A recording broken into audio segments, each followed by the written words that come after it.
So in response, I talked to a lovely lady today, and she was concerned that one of the dogs in the compound where she's staying is on a lead all the time and doesn't get walked and doesn't have the quality of life. And you may come across situations where dogs are in cages, um, and you'll see that they get some problems with their feet.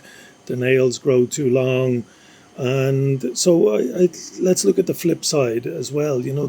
We often see dogs in the street and they look very sad, and but actually those dogs in the street have a lot of freedom and they have a lot of fun, as I've said in some other videos, and they have a bit of a mission to get food, and it's great that there's rice offerings put down. They can eat some of the rice, and there's good people around who will go out of their way to give scraps and chicken bones and stuff like that.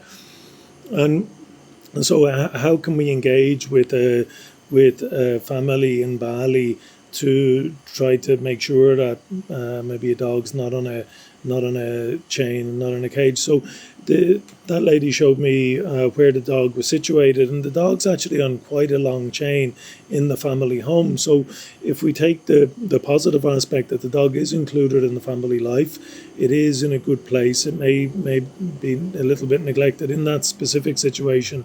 I'd recommend that she said the dog's itchy, so she does the skin treatment, and that she plays with the dog and gives it some food, and she tries to take it for a walk in the morning and in the evening. And then it's always good by example, if we're in a situation we can do that we take the dog out so it can go to the toilet, and maybe checking to see if maybe the dog is let off for a couple hours in the morning, maybe when there's no traffic on the road, they can go around. And often the reasons that people have dogs in a cage or on a chain, and it might actually be a nice reason, it might be a bit of a misguided solution, but the reason might be okay. I remember one really lovely guy, and he had a young family, and the dog, he'd rescued a dog in terrible condition. So I'd seen the dog in the cage, and I'd given it the medicine, and I had the discussion with him. People have things going on in their home and their life, and the dog's cage hadn't been changed. It didn't have food or anything like that. And so he was a really good guy, And I said it to him, that this is, I was pretty harsh. The Balinese, so let me just backtrack a little bit. The Balinese religion is a very accurate description of reality. Reincarnation is true. That's not a matter of belief or anything. That's either true or it's not, and it is correct.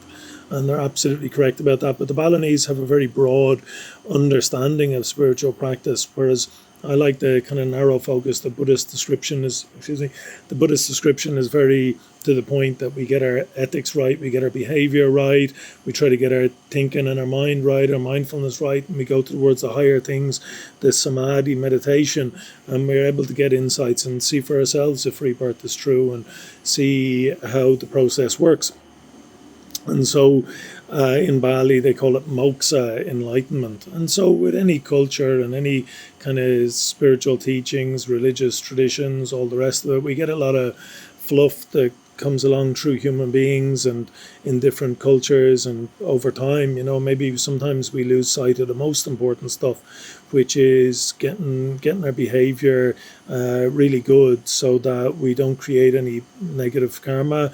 We try to do a bit of good where we can while we develop our mind.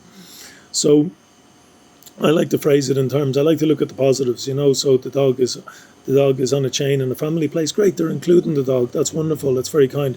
They feed the dog every day. They obviously give it water, or it wouldn't have lasted. So we're focusing in on that and saying, hey, maybe, that we could make it a little bit better for the dog if the dog was able to be off the chain for a bit. And maybe point out, it depends who you're speaking to. It's easy coming from me as a foreigner. There's no real social pressure. I can say basically whatever I want, as long as I'm kind and respectful.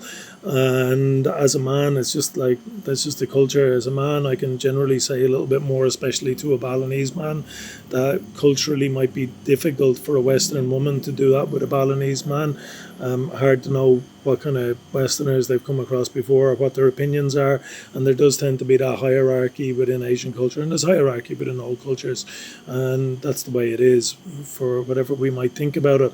So it may be easier then for a woman to speak to a woman and be very tactful in that, how she deals with the man, and kind of gauge who cares and who's interested, and where the difference could be made. So my recommendation in that situation would be to take the dog out for a walk in the morning, take it for a walk in the evening, and check that it has access to clean water, and the water is changed, and the water bowl is cleaned, and that the dog gets the medicine that it wants.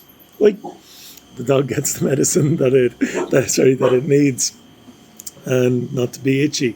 And then just have the discussion with what you're doing with the family, and to be very kind and respectful. If I see a situation, I've seen it before, where one dog's probably naughty and it's in a cage, and it's pretty much in the cage the whole time, and the other dogs are in a good situation. It is in the Buddhist sutras, the early Buddhist sutras, which are attributable to Gautama Buddha, that whatever we do for an animal, we can expect back 100 times. And that's very much in the Balinese religion too. The Balinese religion is a mix. It sort of has the Buddhist core, the Dharma, the teachings of the Buddha, the teachings that lead to moksha or enlightenment and nibbana. As its core, it has the Hindu ceremonies, which are wonderful. If we do them right, it keeps the tradition alive, it keeps the Dharma teachings alive in people's minds, doing it a lot. And unfortunately it has some of the anima stuff about with animal sacrifice, which is like it's in all different cultures across the world. There's elements of it. Unfortunately, that doesn't lead to stages of enlightenment at all, quite the opposite. And so good teachings on Dharma are always grounded in ahimsa, harmlessness, because they lead to that. And so no holy person who had attained at least the first stage of enlightenment would ever break any of the ethical precepts around harming other living beings. If they're being told by holy people to do that, then the people are appointed as holy, appointed to positions, but could not actually be described as holy, because they will destroy good Dharma teachings from the inside. So it probably does have an effect to give blood offerings to lower spirits and stuff, maybe give some temporary power, but in the long run I don't think it's a good idea. So if we're going to have discussions around that with locals, we should be mindful that there's things that we don't know that they do know, and not to be totally dismissive of and think that it's totally primitive. These things were happening in all different countries, and maybe it is better to kill a chicken in a religious ceremony than leave it sitting in a cage all its life and just kill it for food. So if we're eating meat ourselves, certainly, and anyway, I don't think it's good to have the attitude that we're better than somebody else. If we understood Dharma, we'd understand that you cannot compare two separate processes that are just happening in the now. Anyway, so to not look down on that stuff, and not think that there's maybe a certain element to it that's true, and maybe an animal that's killed in a religious ceremony may get a better rebirth. I don't see any particular reason that it would, but I don't know for a fact that it doesn't either. But what I do know for a fact is it will have a negative impact on the people who are involved in the ceremony or associated with the ceremony or have anything to do with it, and especially those who do it themselves or those who pay for it. Yeah, that will have significant negative karma. And so when we also, a thing that comes up is that the dog may have made bad karma in its past life, and that's why it's reborn as a dog. Well, if we get reborn in the Deva realms, in the angel realms, but we don't focus in on what's intelligent and important, we can use up all our good karma and get reborn as a dog very easily. And no doubt that's happened to all of us many times, because this process of rebirth is going on a lot longer than our imaginations are able to appreciate. Even the universe maybe goes big bang to contraction, big bang to contraction. And these are very, very vast periods of time. And so we shouldn't dismiss things because we think they're totally primitive. Our worldview might actually be primitive in the bigger picture, and they might see us as a bit silly for not appreciating those things. However, we can say that good religious practices are grounded in harmlessness and kindness, and so doing those things is likely to have a negative impact. And in a ceremony, we could swap out an egg or a plant legitimately, and still an unfertilized egg would be best, and still have that the ceremonies complete in the way that they expected in their culture, and they have done. So, and also not to be too judgmental. It's a big shock to a lot of people to see that happen. But if we reflect on our own lives, often those people, maybe they might be superior to us in many different ways, and their harmony and their peace of mind and their manners and stuff like that. So we just want to keep an open mind and a level of humility when we're talking about stuff like that, and to realise the religion here is awesome. I mean, this is fantastic, to have that focus on moksha, to have that focus on aiming for full sainthood, for full enlightenment, and to not get reborn endlessly, which will lead to suffering. So if we do have that respect and that open-mindedness and that humility around how much we know, and then when we're expressing our concerns from that angle, then we're engaging in straightforward debate on something that's important and useful, and that's always respected in Brahmanical, Hindu, and Buddhist cultures. And it's done as long as it's coming from the right place, with kindness and with respect, that it gets received like that. It's been my experience. I've seen many Balinese men who are in charge of their household have like light bulb moments when I've expressed to them that by doing those things that we may get a bad rebirth ourselves, and so those who come after us learn the wrong practices and they fall into that trap too. So anyway, that's how I would approach dogs and cages and chains, to say that, yeah, put it in the, going back to the sutra. So whatever we do for an animal, we get back 100 times, and that's an animal is very broad. Maybe for dogs, we might get it back 200 times, 300 times, might be less if it's a chicken or whatever. I don't know. It depends how developed their consciousness is, and it's beyond what my understanding is. However, if we focus on, hey, you really take care of those other dogs, you're making so much good karma with those 3 dogs. How about we make an effort for that dog that's in the cage? Because why mix up making good karma with bad karma? And I will say to them, I don't fully believe it, but in a way it's true that, you're a human being, you're higher. Let's not make bad karma with animals. Let's not kill animals. Let's not do that stuff. If you're going to buy meat, it is better to go to the market and buy it. I mean, getting somebody more stupid than you, paying them to kill an animal for you, is not particularly good karma or anything, but it's better than doing it yourself. And so I'll point out those things in a practical way and in a reasonable way, and also in a way that I'm not dictating to them what's correct, that I'm having a discussion with them around it. And so there's input, because they may have a much broader knowledge than a foreigner speaking about it, and they might find that a lot of wisdom has been passed down generation to generation, and we all get off track, and we all, and so if we do treat other living beings with cruelty, it will be a block to our ability to enter deep samadhi. And it's through deep samadhi that our mind is primed really for insight. You can do a lot of present moment practice, which should lead to the ability for the mind to go into samadhi, and maybe a certain level of samadhi can be achieved through that. Samadhi is sometimes translated as concentration or stillness, and maybe even better.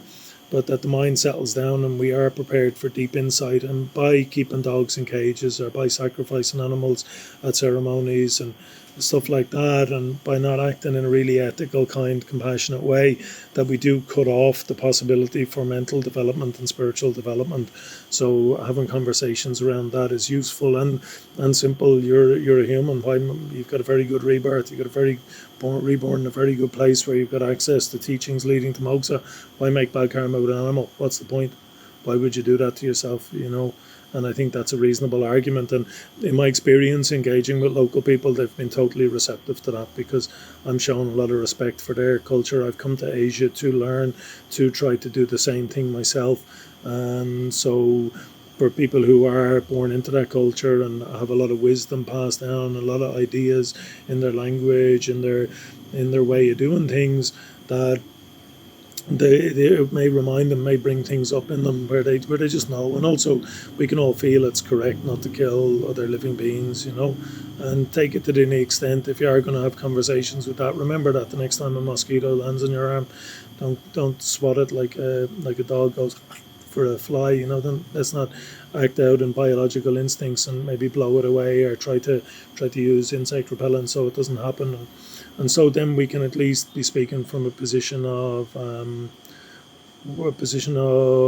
direct effort and experience ourselves in doing those things, and things come across more authentic. If you are trying to train yourself to be a better person too, then it's reasonable to engage with people like that. And also, like I said, we're just trying to ask why the dog's on a chain, why the dog's on a cage, and maybe if it's a male dog, maybe by sterilizing it's going to calm it down, stop it from chasing motorbikes, stop it from behaving in a snappy, aggressive way. It does have that effect.